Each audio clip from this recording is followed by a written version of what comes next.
Oui, alors là, je rigole parce que c'est une femme qui m'a demandé, bon, j'ai été accusée évidemment, mais à raison, de dire que un mari, enfin, je veux dire, dans un couple, si les deux sont pas surdoués, on n'ira pas loin. J'ai aussi fait cette terrible vidéo à la suite que j'ai adorée. Cette vidéo, c'est Amour ou arnaque.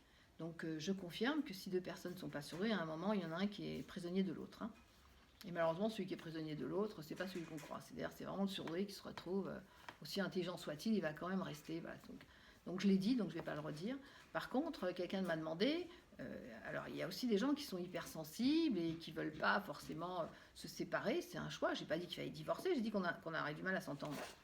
Et j'ai dit que s'il y en a un qui est prisonnier de l'autre, au lieu que les personnes qui enferment un surdoué, qu'elles comprennent qu'il faut le laisser partir, qu'à un moment, si vous ne pouvez plus rien faire pour lui, la seule chose, c'est de le laisser s'envoler, comme un oiseau. Même si c'est douloureux, mais difficile, je suis désolée, j'assume entièrement ce que j'ai dit. J'aime pas le mot assumer, mais voilà, je suis d'accord avec moi-même sur ce sujet que j'ai vu depuis des années, etc. Et que j'ai vécu en plus et que j'ai étudié. Voilà. Donc, si vous voulez, après, il y a autre chose. Il y a une dame, très gentiment, qui m'a dit, oui, mais Raymond, mon mari est HP, voilà, comment est-ce que je peux me conduire avec lui? Il est carapacé et tout, comment je peux me conduire avec lui? Alors, est-ce que cette femme était surdouée ou non? Je ne sais pas. Elle m'avait juste demandé ce conseil. Je trouvais que c'était intéressant. Et à un moment, elle me dit, oui, mais vous savez, je suis quand même, moi, hypersensible. Donc, dès qu'il a quelque chose, je lui viens en aide et tout. Et alors, ça peut être aussi, par exemple, un mari HPI avec une femme qui est simplement hypersensible, qui veut rester avec son mari. Enfin, on ne parle pas de tout se quitter. Et qui veut juste une aide. Ou bien ça peut être aussi la femme HPE qui ne sait pas comment agir avec un mari HPI. Alors, dans un cas comme dans l'autre, c'est-à-dire beaucoup de sensibilité d'un côté et beaucoup de rationalité de l'autre, on considère que celui qui est HPI, celui qui est rationnel, c'est construit une carapace. Et que cette carapace ne va laisser passer les émotions que sur un oreiller, enfin un oreiller ou dans un ascenseur, enfin vous voyez ce que je veux dire, euh, lors, lors de relations amoureuses, mais en tout cas pas forcément dans la vie de tous les jours, dès qu'on est debout, voilà, dès qu'il est debout, il recadenasse ses émotions, etc. Donc à ce moment-là, moi je lui ai dit, ben, c'est simple, et bien sûr, c'est ce que je fais dans mon bureau avec les HPI, c'est que je suis bien obligée de leur casser leur carapace. Comment voulez-vous faire autrement? Quand le HPI vient et qu'il dit bah, je regarde, je dis ouais, ah, so what, quoi. Je veux dire, il faut se calmer là.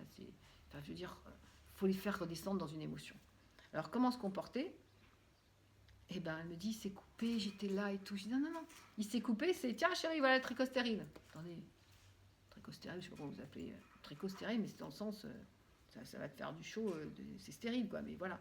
Donc c'est vraiment une idée de ne pas rentrer avec eux dans leur mascarade de cadenassement et de ne pas dire. Voilà. C'est-à-dire qu'on doit vraiment. Enfin, le mot qui conviendrait, c'est pour ça que j'arrive pas à dire autrement, c'est leur rentrer dans la gueule pour casser leur carapace. Il n'y a pas d'autre moyen. Chérie, tu t'es blessé? Ben voilà, c'est là-bas. La pharmacie, tu dis, ben voilà. Ouais, c'est comme des gosses, parce que l'HPI, il a beau être très rationnel, très. Mais à un moment, il y a un côté petit enfant qui revient, et si vous l'assistez, eh ben, vous le permettez de se carapacer, de rester dans sa carapace. Donc ne marchez pas dans sa combine de se carapacer. Laissez-le se carapacer, même si ça fait mal. Voilà, vous le laissez, vous dites, oui, chérie, non, non, non. Oui, bien sûr, il n'y a pas de problème. Oui, vous répondez avec toujours beaucoup d'amour, beaucoup d'émotion. Il n'y a pas de raison qu'il vous mette dans le même bain que lui. Voilà, donc il faut le décarapacer. Euh, ça veut dire le rentrer dans la gueule. Je ne sais pas comment le dire, mais c'est plus simple et ça parle mieux.